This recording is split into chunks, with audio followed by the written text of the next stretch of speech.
वहीं इंदौर में लोकसभा चुनाव की रस्साकशी अब ढीली पड़ गई है। नामांकन वापस लेने की आखिरी तारीख को कांग्रेस उम्मीदवार ने पंजे का हाथ झटक कर कमल का दामन थाम लिया।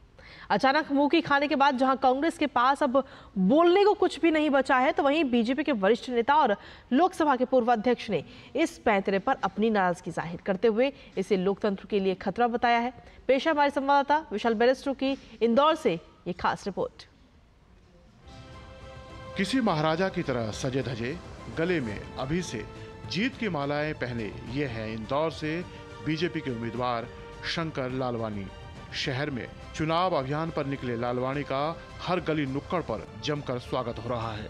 कांग्रेस उम्मीदवार के अब बीजेपी में शामिल होने के बाद भी लालवानी अपनी पूरी ताकत झोंके हुए हैं।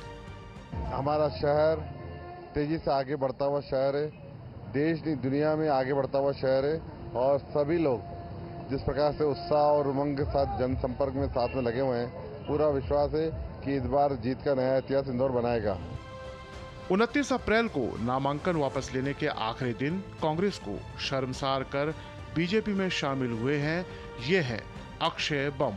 प्रेस वार्ता में बीजेपी के राष्ट्रीय महासचिव और मध्य प्रदेश सरकार में कैबिनेट मंत्री कैलाश विजयवर्गीय के साथ पहुंचे अक्षय पर पुराने विवादों के कई मामलों में कोर्ट केस की तलवार लटक रही है, लेकिन अक्षय अपने आप को निर्दोष बताकर उल्टे कांग्रेस पार्टी पर ही हमलावर हैं। लोकसभा का चुनाव हमेशा नीति का होता है और पार्टी का होता है और पार्टी के संगठन का होता है और पार्टी के कार्यकर्ता का होता है, लेकिन एक सीरीज ऑफ एक्शन चल रही थी। उस सीरीज ऑफ एक्शन ने मेरा मन पलटा कि मुझे अपना नामांकन का फॉर्म वापस उठाना चाहिए। उधर अपने ही उम्मीदवार की दगा से परेशान कांग्रेस के प्रदेश अध्यक्ष जीतू के पास बोलने के लिए ज्यादा कुछ नहीं है। जो लोग चले गए, स्वतंत्र है इस व्यवस्था में कि कोई राजनीतिक दल अपना व्यक्ति बदल सकता है, हो सकता है उसको संभावना उधर ज्यादा दिखती हो। ये समय क्या है, जिनमें जिगर है, जिसको लोकतंत्र को जिंदा रखना है, जिसको दूसरी पटरी पर रह के आंख में आंख मिला के लड़ना है, वही कांग्रेस में रहेगा।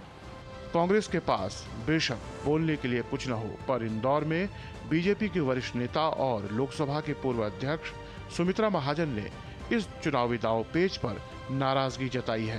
कांग्रेस संगठन कभी नहीं रहा। कांग्रेस ये एक जिसको हम कहते हैं कि आजादी के लिए खड़ी की गई योजना थी, तो एक एकत्रीकरण था लोगों का। जो लोग भारत की स्वतंत्रता के लिए लड़ना चाहते थे वो कांग्रेस की तरफ एक हो करके, जब हम बोलते हैं ना अखिल भारतीय कांग्रेस, ऐसा जो शब्द बोलते उसके अनुसार वो लग जाते थे। इंदौर में 13 मई को वोट पड़ेंगे, लेकिन चुनाव का रिजल्ट शायद पहले ही आउट हो चुका है गलत उसको बेवफा कहना, हम भी कहाँ के धुले धुलाए थे, आज कांटों भरा मुकद्दर है, हमने गुल भी बहुत खिलाए थे। राहत इंदौरी की ये शायरी इस चुनावी मौसम में चल रही सियासी जंग पर बिल्कुल सटीक बैठती है। कैमरामैन मनमोहन के साथ मैं विशाल बेरिस्टो, डीडी न्यूज, इंदौर।